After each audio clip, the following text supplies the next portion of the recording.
think we're live. YouTube Oh, says going live. There we go. Now we're yay. live. Yay. Hi, everyone. Hi, guys.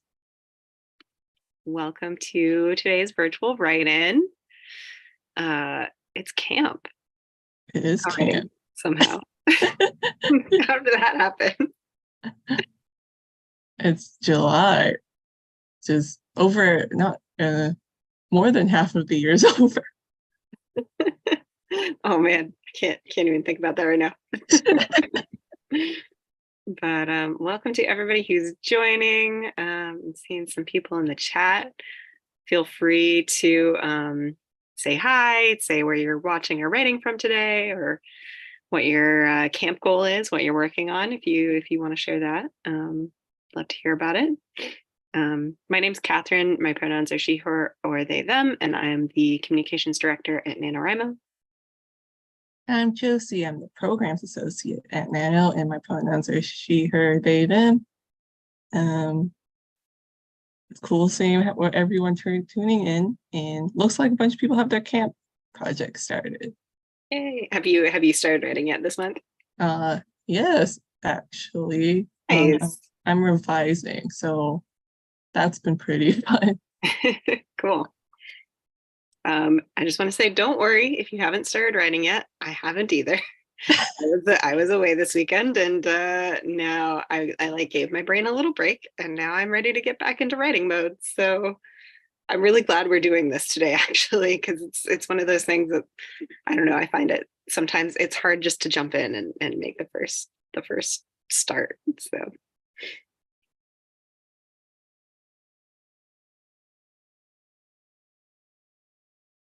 Yeah, a lot of people working on some really good stuff, it looks like. Ooh, I Chloe's see. working on a graphic novel script. Oh, that's cool. Um, I see Crow and Moon is doing some historical research at the moment. And then I see some camp goals.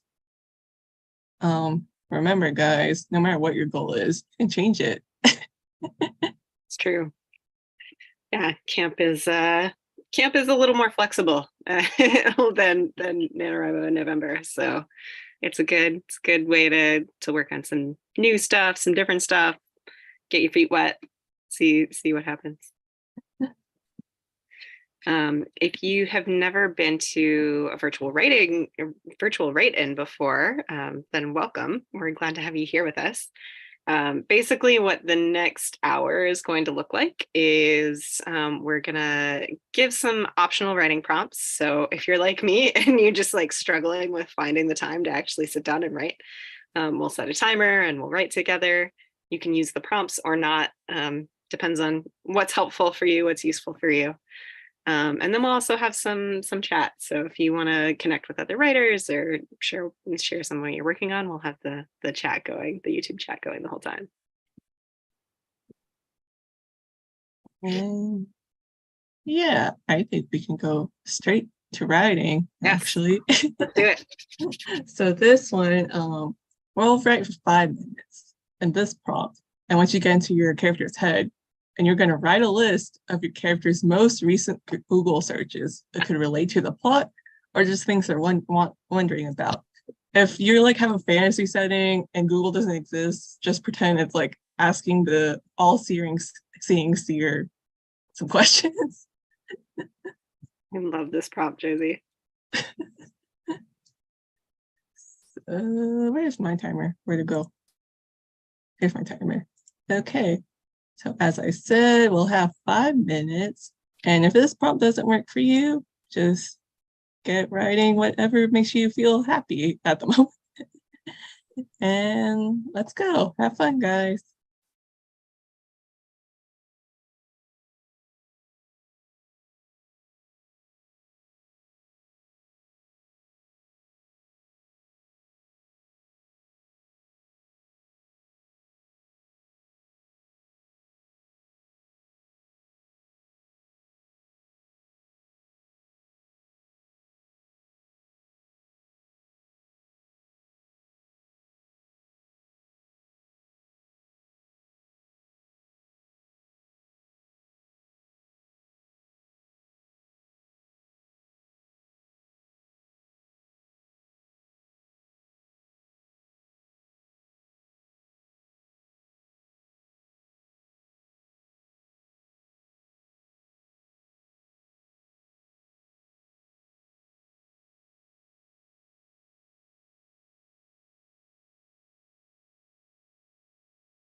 And that's time. Welcome back, everyone. Feel free to leave your silly Google searches in the chat. I already see some great ones right now. And if you didn't use the prompt, what were you working on?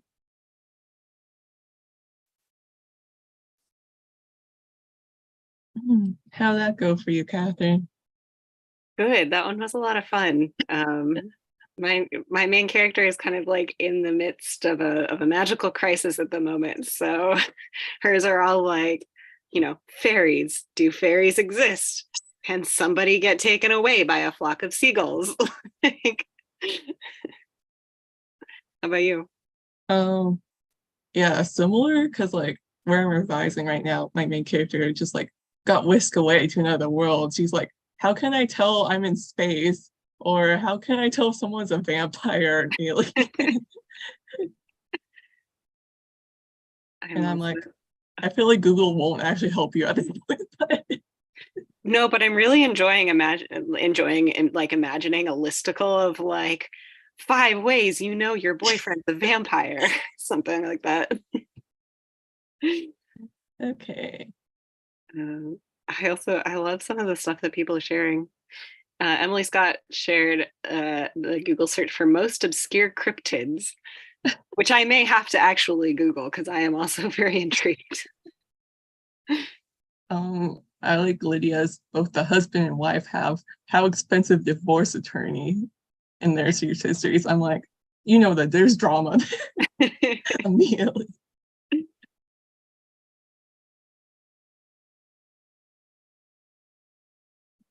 Oh, it looks like Imaginos Desdenova used your suggestion of the fantasy equivalent to Google. It says Oracle. One of them said, "We need to know, will the ship make it to Earth?"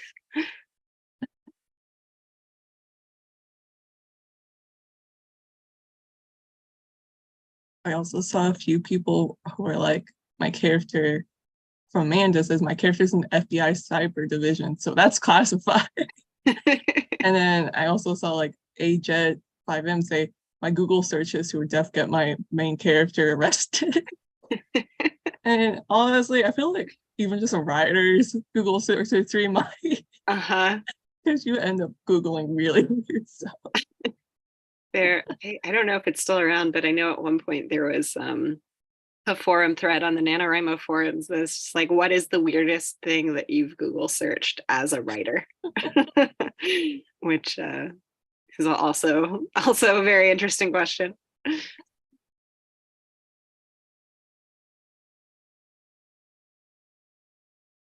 How to legally disappear, Doom of the Living says.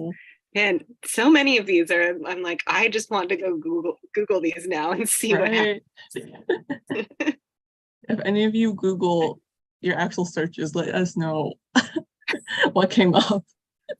Maybe, depending on the search. Okay, yeah, don't get yourself in trouble. Caveat.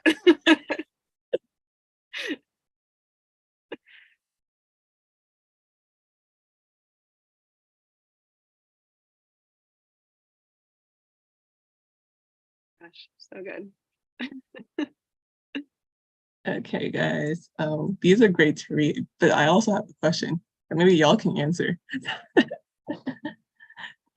So I want to ask, what are y'all's pre-writing routine? So do you have like certain tasks you have done first? Do you need to be in a certain location or have a certain drink in hand?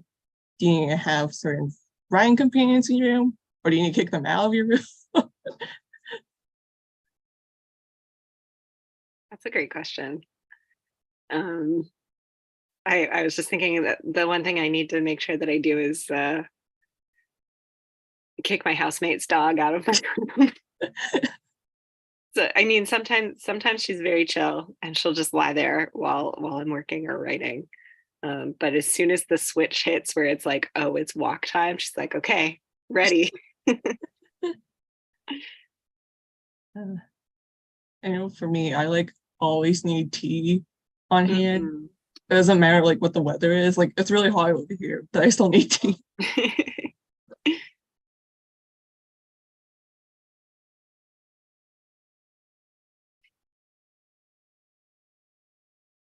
Eddie says, definitely need to have my stuff done for the day, like chores and other tasks. Otherwise, I will not get them done. True, you don't want to think about tasks while you're writing. Okay, so this is why I know there's like a bunch of writing advice out there that's like, if you don't wake up start writing at 6 a.m, you're not a real writer. And I can never, ever do that. Partially because my brain just does not work well in the mornings, but also it's because I have all the other stuff that I need to do for the day, like kind of Yeah. cleaning up that mental space. I see a lot of tea havers, but what really popped up to me was Doom of the Living saying, I need bubble tea. Hmm. And I'm like, man, I need some bubble tea right now.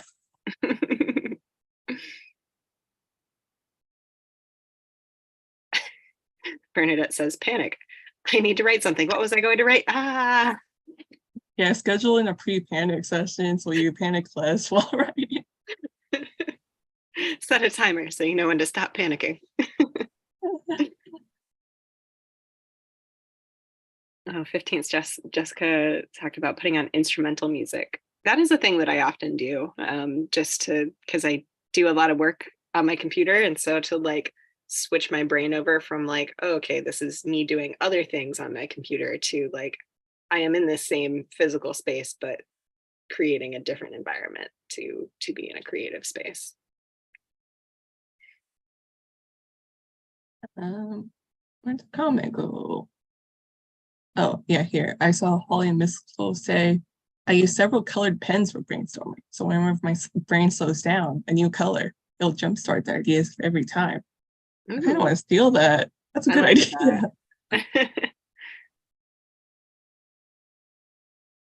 Katrina says, reading a chapter of a great book for inspiration. Ooh. I like that. Sometimes I will, if I'm working on a particular thing, I'll have to read particular novels while I'm writing it, because sometimes I think like the writing style of whoever I'm reading sort of seeps into my writing a little bit. Yeah, I do that too. Like sometimes I just forget how words go together, and I'm like, this helps me remember what words are supposed to do.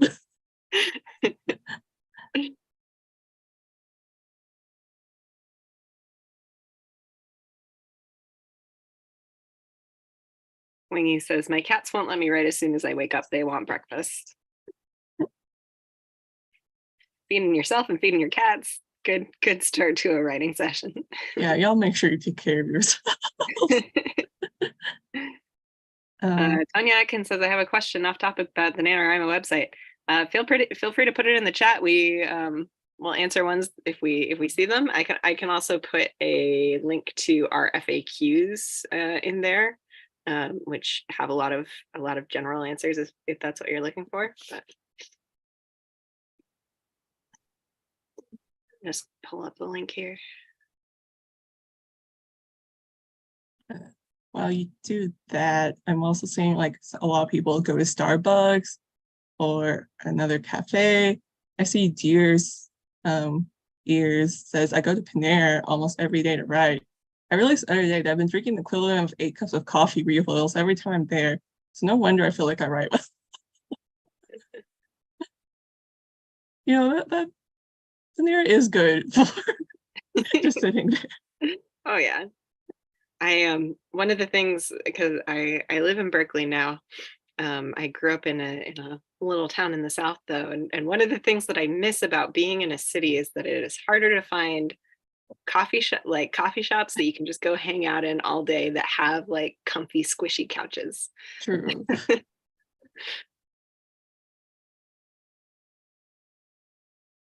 Amanda says, I'm addicted to Zelda Breath of the Wild and ambiance videos in the early morning. They're just so serene. That sounds relaxing. That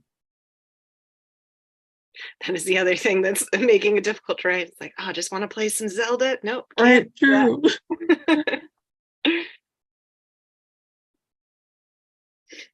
All right. Well, speaking of writing rituals, should we get some more writing done? Yeah, let's get more writing. So, okay. So unfortunately, Google can't always give you the answer to your problems, but you can get a little help from the people around you. So write a scene in which your character receives help from someone they're close to, like a friend or a family member. Is the other character giving advice, or do they have a more hands-on approach? And we'll write for 10 minutes. Okay. And the prompt will be in the chat and also in the description later. And as always, if the prompt doesn't work for you, just write to your heart's desire. And off we go, guys. Have fun.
And time's up.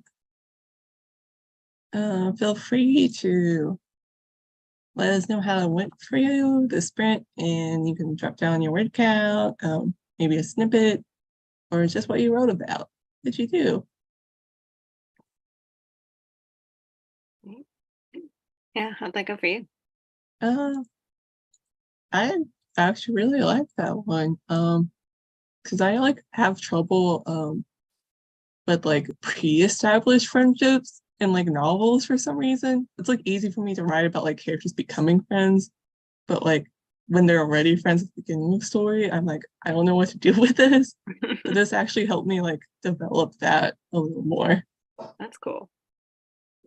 Yeah, I was playing, I was kind of finding something similar in mind of where they often have to ask for help from people they don't really know. But I was imagining like, oh, what would it be like if my character had to like ask her mom what she should do about her friend getting kidnapped by fairies? It's like, because sometimes you have the people that you're close to who like give you who give you advice and you're like, this is great advice, but it's not really what I need in this situation.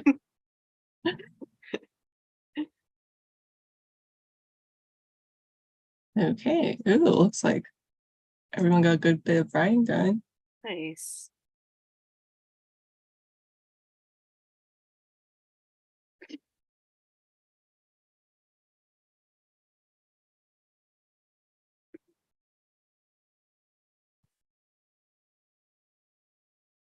Yeah, good stuff here. I like Mem the Maniac, who said 210 words worth of my character struggling to open a peanut butter jar. That's relatable. Mm-hmm. I love those moments when your character is just trying to do something so small, but it says so much about them.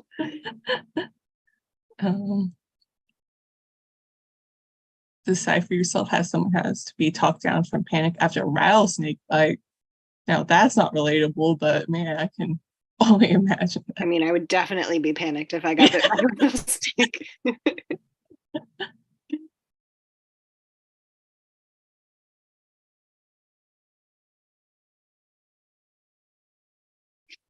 But a music geek says Dana, my main character, still wants answers from her friends about why they decided to have a makeshift prom at sea and make her the prom queen.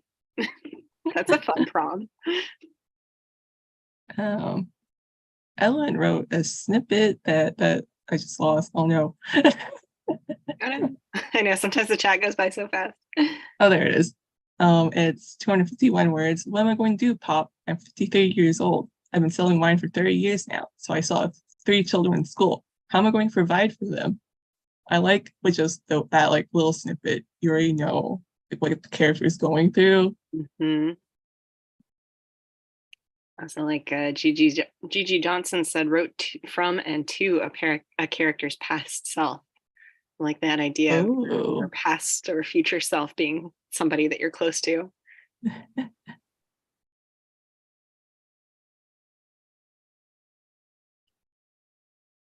Amanda Straw said, my FBI agent was just told to try to flip his boyfriend, who is also his suspect.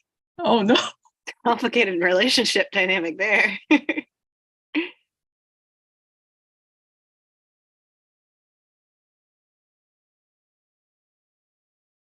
Neil's got 150 words and says, my anxious main character is trying to get through a conversation with his newly met roommate he didn't know he would have. Ooh. I just got a very visceral flashback to the time I like had a roommate and met my roommate for the first time. Yeah,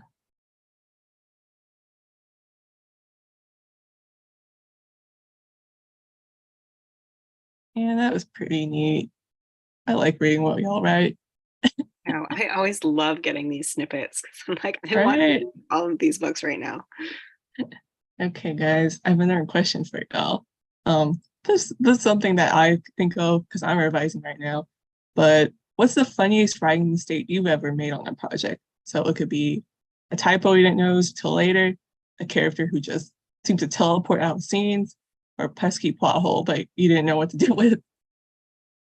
I actually have two Ooh. of my revising adventures. One is that like when I write first drafts, like I feel like it's all about putting the plot down, but I don't have characters reacting to anything really, or it's really like Mm. they shouldn't be like they're not reacting the way they should be. And so like I like reread my first draft and I'm like, is my character just like sitting there with a smiley face the entire plot? And it just makes everything really silly. Um, my second thing's a typo. Um, Basically, my protagonist is like, I've never seen a horse before, but she said, I typoed, I've never been a horse before. And I'm like, I sure hope that's Funny. another story. That's a whole different problem.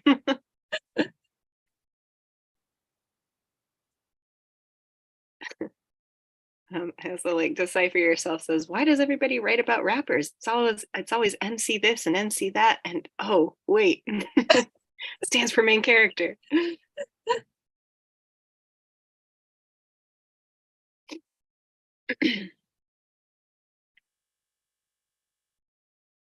JS Leander says, mine is having trouble with the Google search earlier about finding his family tree.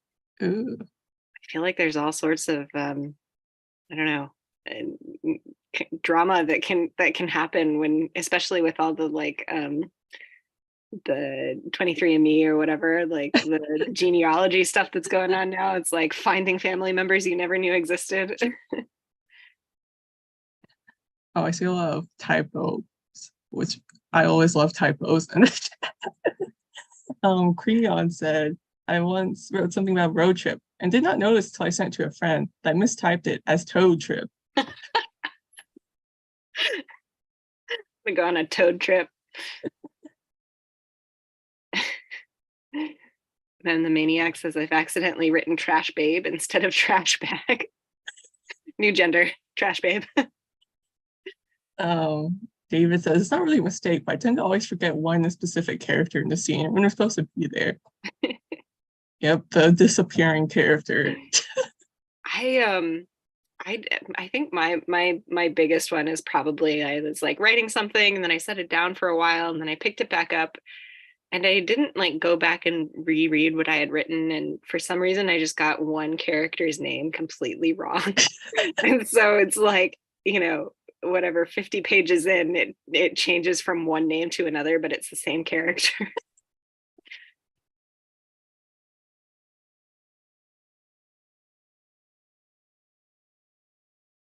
Ooh, this is a good one from Katrina. The typo was Infigo instead of, or yeah, Infigo. I don't know if that's how you say it, but instead of Indigo as a character name, and I liked it so much that I kept it.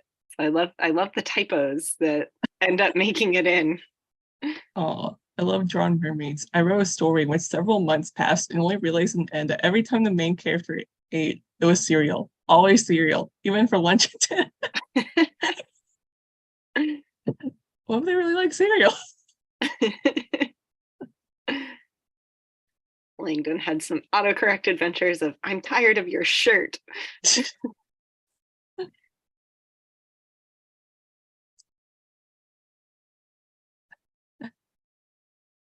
Oh, Eddie asked, do you ever write with your ears rather than your eyes? I have a lot of, that's how that sounds, but that's definitely not how that's spelled. Yes. I'm convinced like some words like existed and then they didn't, but it sounded right. Mm-hmm. It happened recently to me, but I forgot the word. I just made up. I feel like sometimes the opposite can happen to me too, where it's like it's a word that I've only ever seen written down. And so I know how to spell it, but I have no idea how it's pronounced.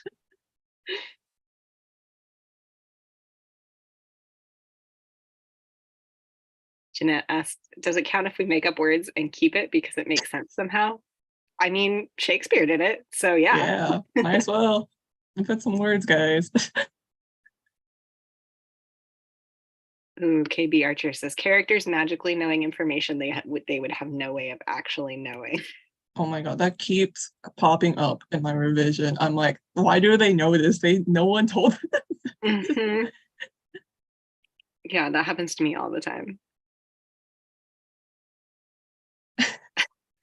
Ellen says you should see the closed captioning on what you're saying. It's hilarious. I know it is not accurate, and I don't know how to know it. I will say it is better than it is better than it was like 5 years ago, even. But,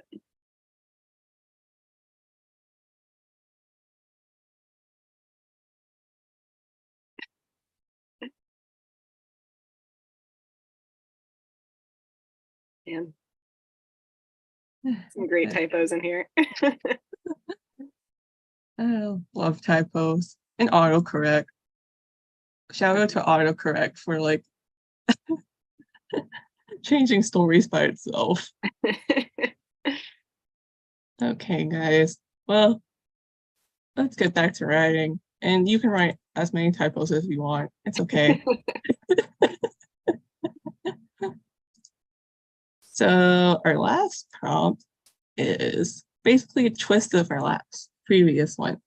So write a scene in which your character receives help from someone unexpected. Is it a stranger or maybe even someone like the antagonist? How does your character react to receiving help from this unexpected source? Do they even solve the problem in the end? Or do they just create some new ones? Okay, so we'll do 12 minutes. Yeah, let's do 12 good. minutes on this one, a little bit longer. Some juicy time to get into it.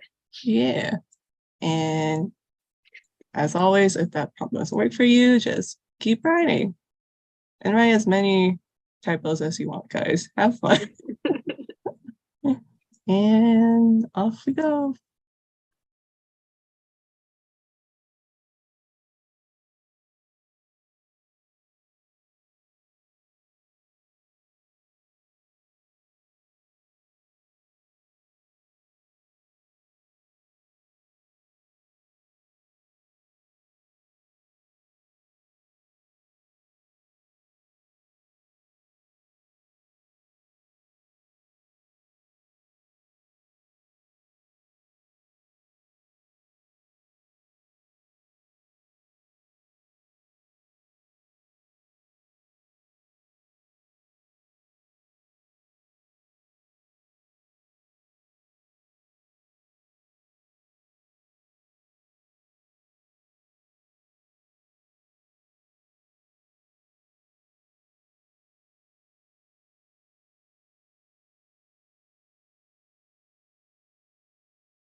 And we're done.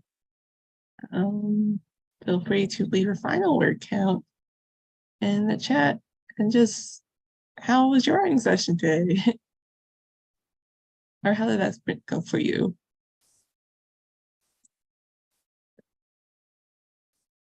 Yeah. Oh man, I saw a couple of questions in the chat that I wanted to speak to. Sorry, I'm just like scrolling back through the chat and I was like, well, I can't answer if Star Vultures laugh at anything. I don't have the answer to that one. But Misty Kate asked when we're going to go back to NaNoWriMo HQ. And we are not, in fact. I can't remember if this was like a broad announcement that we ever made, but we are now entirely remote. Our office lease was up and we had been working remotely since the beginning of the pandemic. So that's what we're going to do. I am sorry that we won't be back in that space, but I will thank you for reminding me, because I do have Blobby here with me. So for those of you who were missing our little unofficial mascot, he's here. So don't worry, Blobby will still be here. we're still in the NaNoWriMo office in spirit. So yeah.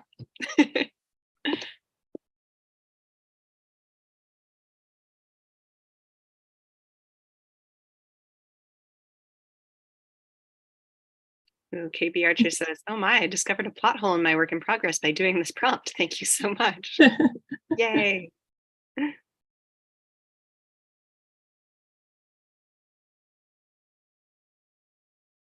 Ooh, Ticini got a total of 808 words this session. That's awesome. Oh, BC Willow made their 2,000 word count goal for today. Congrats. Yay.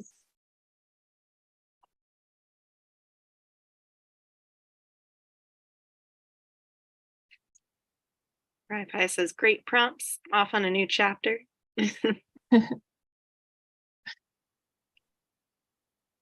There's Decipher Yourselves comment. The real Nano HQ is the one inside us all along. It's true.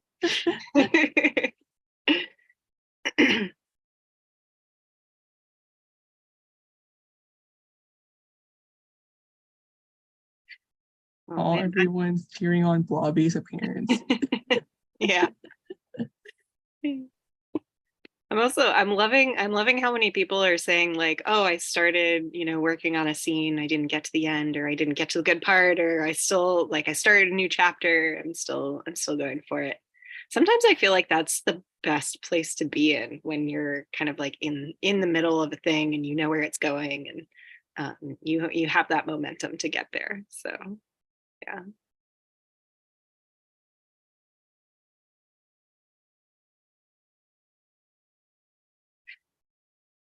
CB394 got 667 words in total for today. Nice. And Scott got 971 words this session, so just under 2,000. I also like all these people discovering new things about their story. Like things like suddenly like click together, and I'm like, oh, that's cool, guys.